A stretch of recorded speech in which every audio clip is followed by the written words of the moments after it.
Bem-vindos ao canal Lírios e Fé. Meu nome é Nicole, esse é um canal sobre vida cristã, sobre Jesus no geral, nosso maravilhoso Jesus.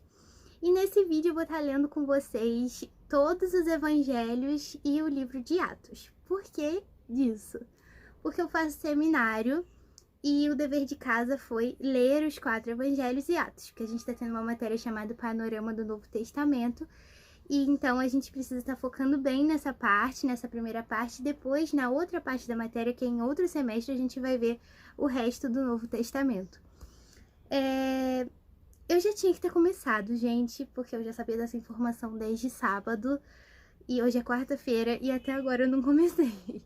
Eu tava estudando outros livros, eu tava estudando o livro de Daniel e o livro de João.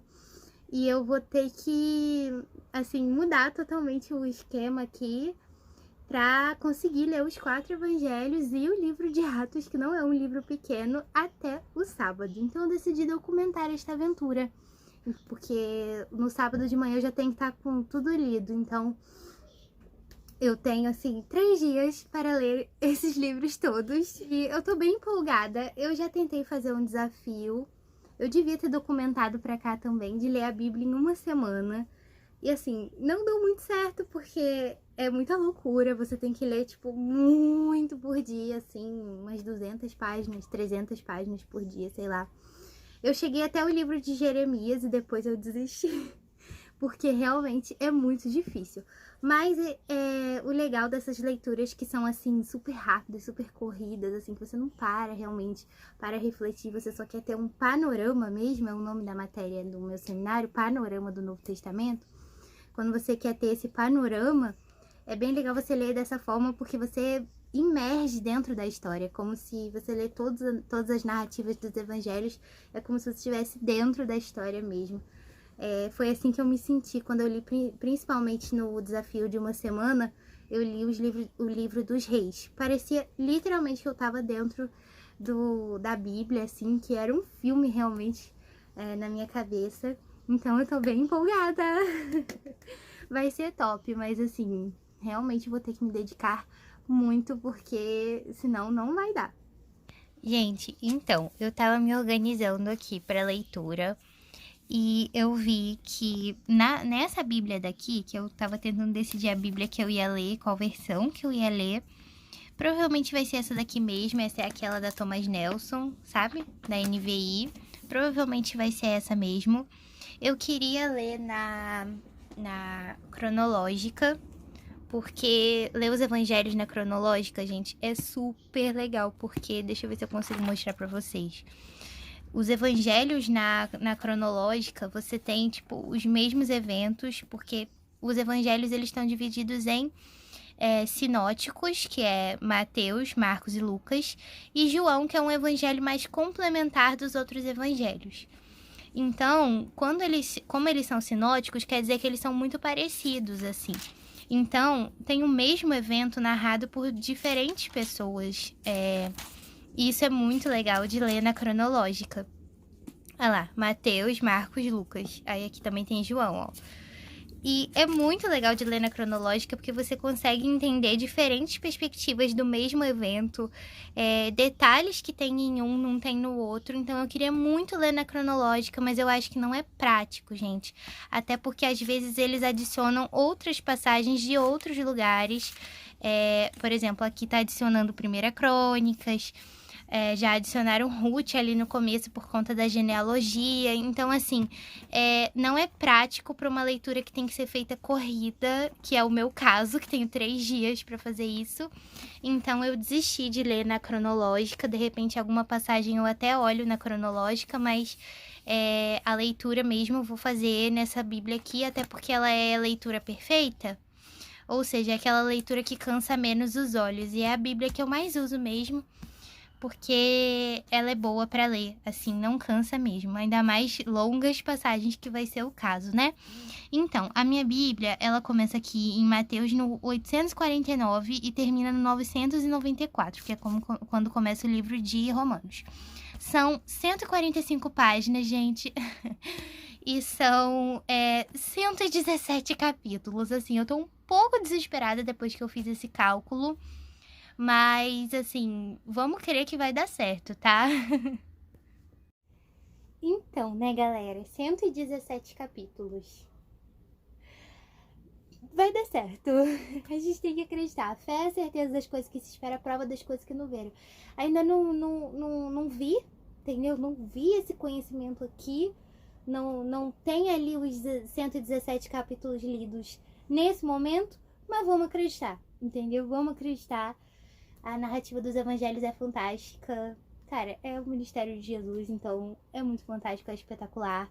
E a igreja primitiva nos Atos é top demais. A conversão de Paulo, Estevão. Ai, eu amo Estevão, gente. Então, assim, vai ser legal, vai ser muito show, vai ser sensacional. Então, vamos acreditar. Eu dividi os 117 capítulos por 3 dias, que dá 39 capítulos por dia. É bastante, principalmente porque tem os capítulos, eles tem capítulos que são pequenininhos e tem capítulos que são, tipo assim, 3, 4 páginas. Principalmente no Evangelho de Lucas, eu acho que isso acontece bastante. Bora começar, porque não podemos perder mais tempo.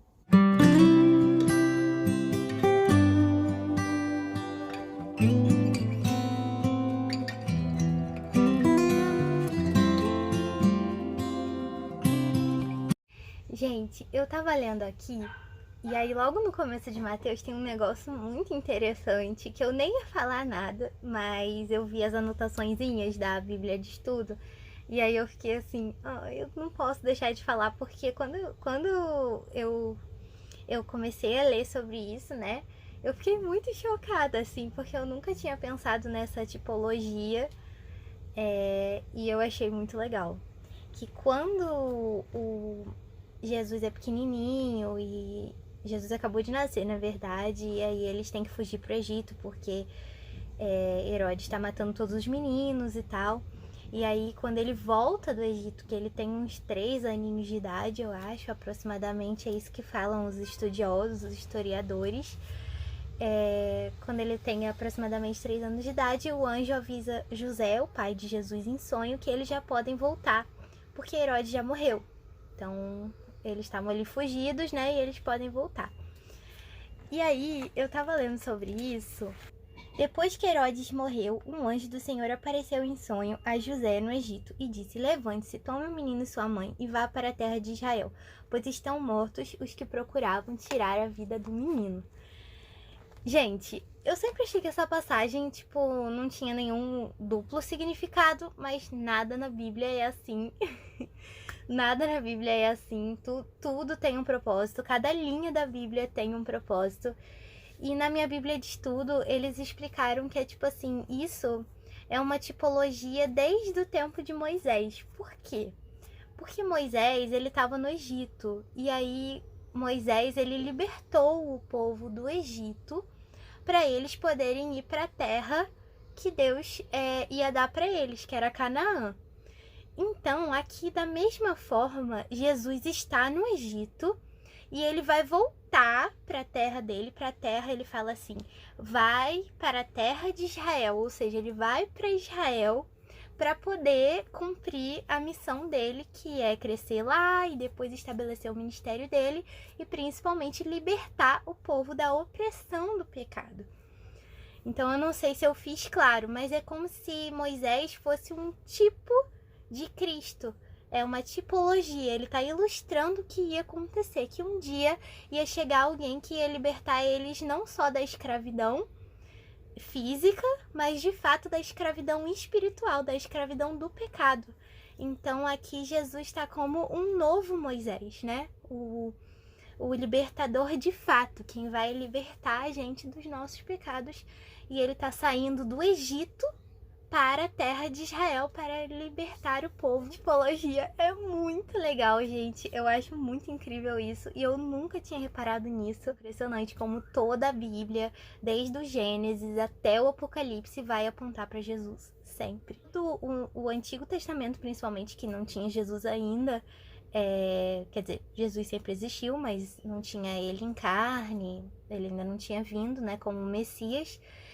Todo o Antigo Testamento aponta para Jesus em todas as formas, em todas as profecias. Tipo assim, é tudo sobre Jesus. É isso, gente. Essa mensagem que eu queria passar. E agora eu tenho que correr aqui, porque eu ainda estou em Mateus 3 agora. E tem que ler até Atos 28. Então, bora pra cima. Gente, mais uma passagem aqui. Não dá pra ficar parando toda hora, mas assim, eu não consigo, porque a palavra de Deus é muito incrível, entendeu? E tá contando do começo do ministério de Jesus, que ele tava anunciando as boas novas e ele tava começando os milagres, a curar as pessoas. E o que me chamou a atenção foi esse verso aqui, o verso 24 do capítulo 4, que fala assim: notícias sobre ele se espalharam por toda a Síria e o povo lhe trouxe todos os que sofriam de vários males e tormentos, endemoniados, loucos e paralíticos, e ele os curou. Gente, essa passagem é muito incrível e Deus colocou no meu coração para eu falar também sobre ela. Porque assim, às vezes a gente tem problemas tão pequenos, né? A gente tem problemas assim, sei lá, que normalmente não nos chateariam, mas acabam nos chateando. E a gente não leva para Jesus, né? A gente só leva os grandes problemas. Mas aqui fala que sofriam de vários males e tormentos e ele curava todo mundo. Então é tipo assim, devia ter males pequenos, males grandes, devia ter doenças, sabe, muito graves e doenças menos graves, devia ter de tudo mesmo. Mas Jesus curava todo mundo, sabe? Jesus estava lá para todo mundo, para os grandes problemas e para os pequenos problemas. Então, uma coisa que Deus colocou no meu coração para eu vir aqui dizer é que o seu problema para Deus, ele sempre importa. O seu tormento para Deus, ele sempre importa. O mal que você tá passando para Deus sempre importa. E ele sempre pode entrar e fazer um milagre, independente do que esteja acontecendo. Ele pode sempre entrar e transformar e fazer uma nova realidade. Então, é isso. Jesus tá com você. As boas novas já chegaram. E acredite que ele tá em todos os momentos. Numa pequena chateação do dia a dia até um grande problema, um problema que parece sem solução. Ele tá sempre junto. Gente, eu não consigo, eu vou ter que falar mais uma passagem. Assim, se eu for, eu tô na hora do Sermão do Monte, então é tipo assim, a minha vontade é tipo parar em cada passagenzinha, em cada mandamentozinho e ficar tipo 2 horas, mas não dá. Então, uma coisa que tipo assim, eu acho que resume bem o Sermão do Monte é o fato da gente ter que ser contra a cultura, sabe? Totalmente contra a cultura, sabe? Totalmente contra tudo que o mundo diz que é bom, a gente diz que é ruim. É tipo isso. Porque olha só, vou ler só esse pedacinho. Vocês ouviram o que foi dito, olho por olho e dente por dente. Mas eu lhes digo, não resistam ao perverso. E se alguém o ferir na face direita, ofereça também a outra.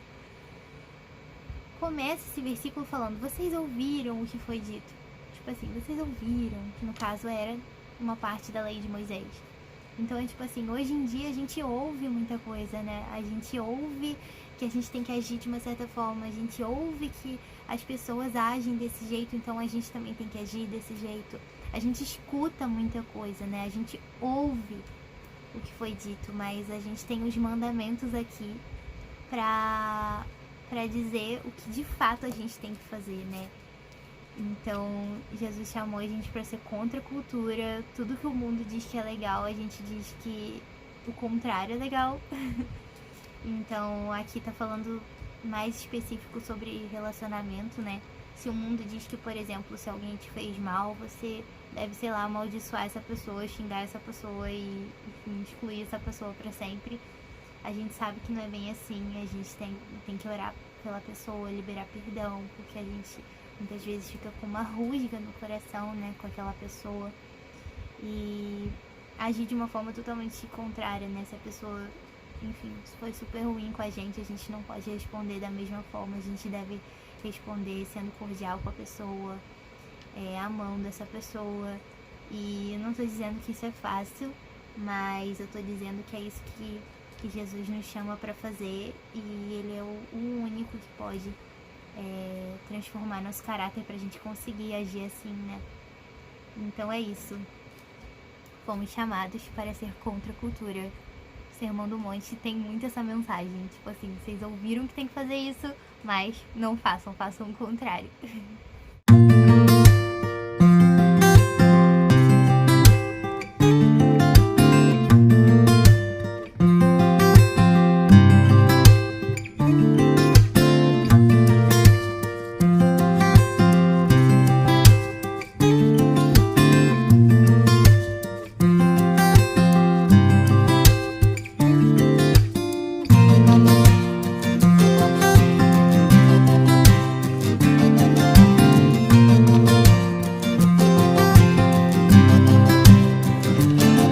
Oi galera, tô aqui agora em Mateus 14 e lendo sobre o milagre da multiplicação dos pães e dos peixes.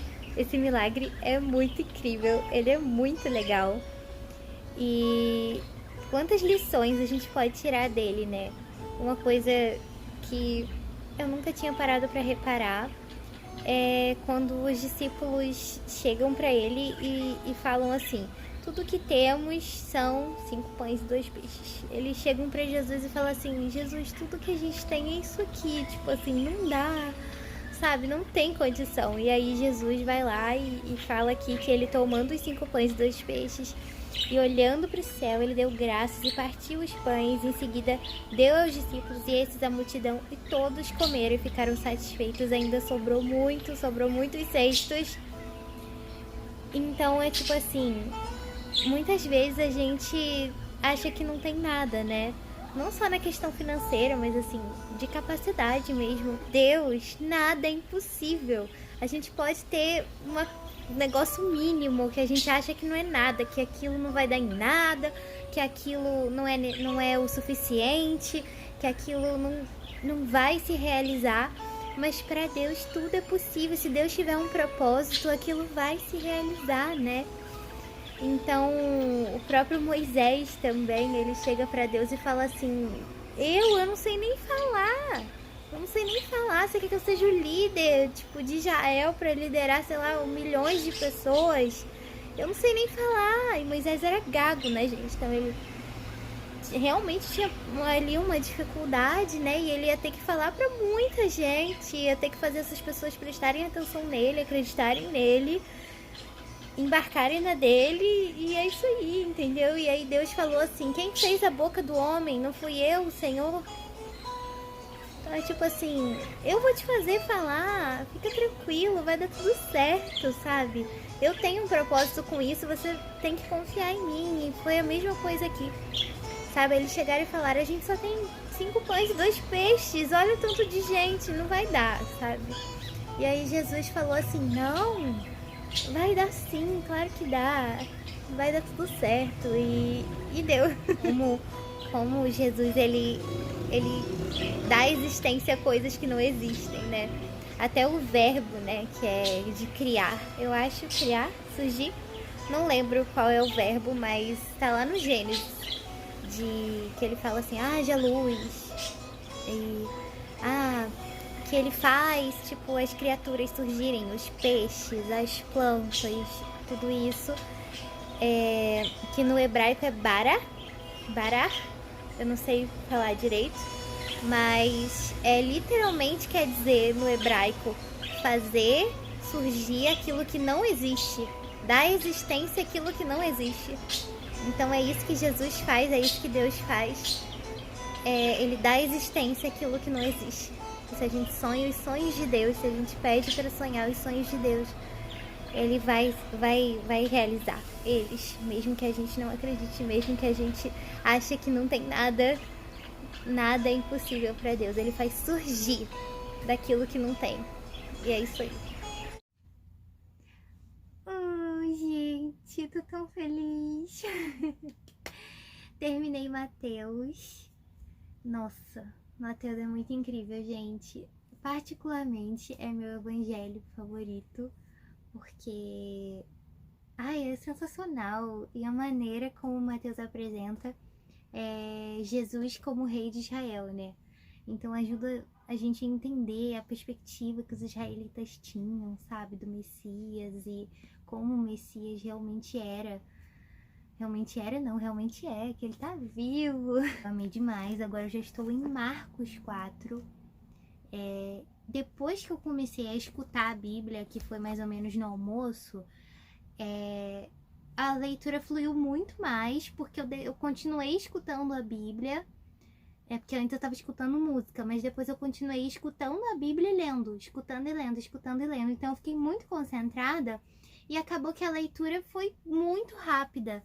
Muito, muito rápida. Até agora, contando com Marcos 4, eu tenho que ler 39 capítulos hoje e 32 capítulos, então tá faltando um pouquinho para chegar a 39 capítulos, que é a meta do dia de hoje, né? Mas se eu puder terminar Marcos hoje, gente, vai ser maravilhoso, que aí eu já adianto a parte de amanhã. E amanhã vai ficar só Lucas e João. Só Lucas e João, pouca coisa. Vai ficar só Lucas e João. E na sexta-feira vai ficar, que hoje é quarta, né? Na sexta-feira vai ficar só Atos, só o livro de Atos, né? O que seria maravilhoso, um dia só para os Atos, né? Aí eu até conseguiria parar um pouquinho mais, né, de repente. Mas enfim, gente, eu tô amando, tá sendo assim uma imersão mesmo. Eu tô parecendo que eu tô vendo aqueles filmes da Páscoa, sabe? Que passam da vida de Jesus. Parece muito que eu tô assistindo um desses filmes. Jesus é incrível, ele é o nosso Salvador, o nosso Senhor. Não existe outro caminho. E ele, sabe, ele é a expressão exata de Deus, sabe? Se você quer saber quem Deus é, cara, olha pra Jesus, porque Jesus é a expressão exata de Deus. Está lá em Hebreus. Jesus é a expressão exata, ele é a expressão do caráter de Deus. A gente quer entender o que está no coração de Deus, é só olhar para Jesus. É só seguir os passos de Jesus. E Jesus é perfeito demais. Ele é totalmente perfeito, totalmente santo. E pensar que ele é totalmente perfeito, totalmente santo e veio se entregar por nós, pecadores, sabe, sujos, para que todos os dias a gente pudesse lavar as nossas mãos, lavar as nossas vestes no sangue do Cordeiro. Assim, sensacional demais, gente. As boas novas, elas chegaram. Jesus está aí, corre para Jesus. Se você caiu de paraquedas nesse vídeo, corre para Jesus. Sabe, Jesus é o caminho, ele tá te esperando, vai pra Jesus. Agora eu vou fazer uma artezinha que eu não me aguento, eu vou fazer uma artezinha aqui da ceia, que brotou isso no meu coração de eu fazer isso, de Mateus, acho que é Mateus 26.